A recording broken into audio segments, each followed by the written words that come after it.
en toda la sabana de Bogotá se empiece a pensar mejor en el uso del agua? ¿En qué consiste? No, estamos hablando del ordenamiento territorial frente a las restricciones hídricas que el cambio climático trae, que no es un pronóstico nuevo, que se sabe desde hace años que la demanda de la sabana versus la oferta ha venido cerrándose esa brecha y que no tenemos suficiente disponibilidad. Lo que hay que generar son lineamientos de ordenamiento territorial que no permitan la expansión desbordada hacia la sabana de Bogotá y el crecimiento concentrado cuando tenemos restricción de agua. Y allí el Ministerio ha venido trabajando durante el último año y va a sacar precisamente una resolución sobre lineamientos y determinantes ambientales de ordenamiento territorial que se convierten de obligatorio cumplimiento en todos los PODs de la sabana de Bogotá y que se vuelven también determinantes ambientales para el plan de la región metropolitana. Tuvimos un debate fuerte hacia el año 2020 cuando se declaró la emergencia climática en Bogotá, que cómo entendiendo esta situación de cierre de la brecha entre la demanda y la oferta de agua, que era claro, y los escenarios de cambio climático, se pronosticaba un aumento de 1 millón de viviendas adicionales hacia la sabana de Bogotá para precisamente sostener la demanda económica de Bogotá. Eso es irracional y eso no se puede cumplir sin que tengamos estas restricciones de agua. Entonces, este es un debate que yo creo que es el debate de fondo. Obviamente, en el momento hay que manejar la contingencia, la situación en lógica preventiva, y en eso estamos de acuerdo con el alcalde, porque no hay que esperar a que ya no tengamos una gota de agua y que el racionamiento sea porque no hay agua, sino darle tiempo a los embalses de recuperarse con suficiencia, pero esta es una situación que cada vez va a ser peor en la sabana de Bogotá, y esto lo sabemos. La cuenca del río, nosotros vivimos en una ilusión del agua. Chingaza es un trasvase de cuenca desde el Meta. La cuenca natural de esta región está totalmente contaminada y con serios déficits hídricos, que es la cuenca del río Bogotá. Sin embargo, fíjese que paradójicamente en el tiempo, la cuenca del río Bogotá es donde va a haber excesos de agua por cambio climático y la cuenca de Chingaza es donde va a empezar a haber menos agua. Entonces hay que empezar a pensarse también el sistema de abastecimiento de Bogotá en esa clave de escenarios climáticos. Entendemos que todavía no está lista la resolución, pero ¿qué tipo de lineamientos podemos avisorar contendría? Pues tiene que ver con una zonificación de la sabana de Bogotá y áreas que hay que respetar para el ciclo del agua, que no se pueden urbanizar, que no podemos generar otros usos. Hemos cometido un pecado ambiental tapizando de industria y tapizando, que además utiliza el agua subterránea del acuífero, y tapizando de bodegas el suelo agroecológico más fértil de Colombia. Hemos cometido un pecado ambiental amplificando la minería de materiales en zonas de recargas de acuíferos. Hemos degradado ambientalmente con la entrada de especies exóticas zonas del ciclo del agua que necesitamos recuperar ambientalmente y que es costosísimo la restauración ecológica, pero que hay que hacer. Entonces hay que poner un límite claro a eso y unos determinantes fuertes que permitan que nos ordenemos realmente alrededor del agua, que implica entender cuál es la situación del agua para saber qué podemos hacer en el desarrollo. Ministra, ¿está hablando de un artículo de consumo del recurso hídrico?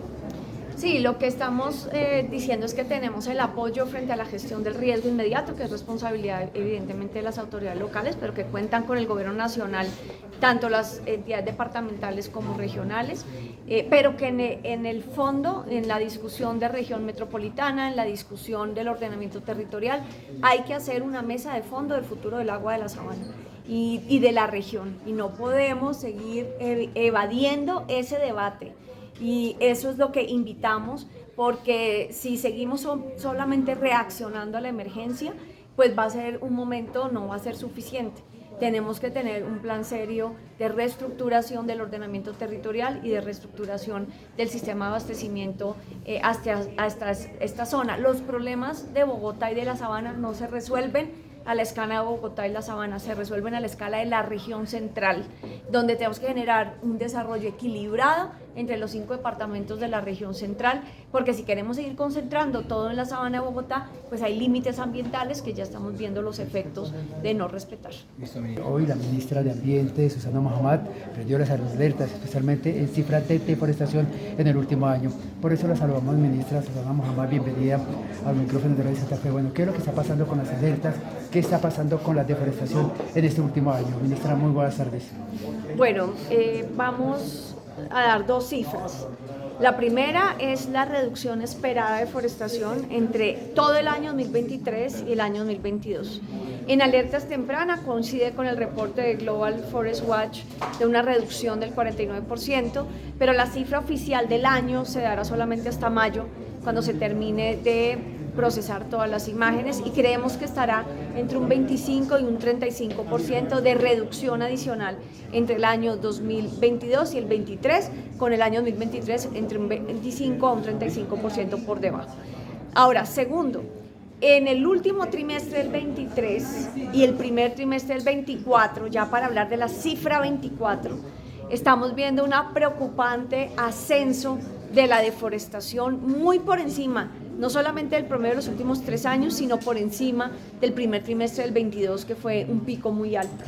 Y esto está sucediendo, uno, por el fenómeno del Niño, que generó unas condiciones pues más propensas hacia la deforestación, pero 2, también por la entrada de operaciones de colonización dirigida en zonas como Mapiripán, en zonas como Cueymaní, en Cartagena del Chairá, y en algunas zonas del Guaviare, que están aumentando esta deforestación. Esto por parte de actores ilícitos, y también la presión que ha generado las EMC, pero al Sistema Nacional Ambiental. Hemos hecho una denuncia de derechos humanos frente a los funcionarios del Sistema Nacional Ambiental que están trabajando con las comunidades, y también respaldar a los liderazgos sociales que están trabajando con el gobierno en revertir la deforestación. No es la responsabilidad de los liderazgos históricos del territorio, que siguen comprometidos, y eso lo podemos mirar, que estamos avanzando hacia esos núcleos de desarrollo forestal, sino de nuevas colonizaciones que se están trayendo a la zona por parte de economías ilícitas, y que están generando una presión de derechos humanos a los liderazgos que sí se quieren mantener en el programa con el gobierno, y esto está generando pues una tensión muy fuerte en el sur del Meta, en el Caquetá, en el Guaviare.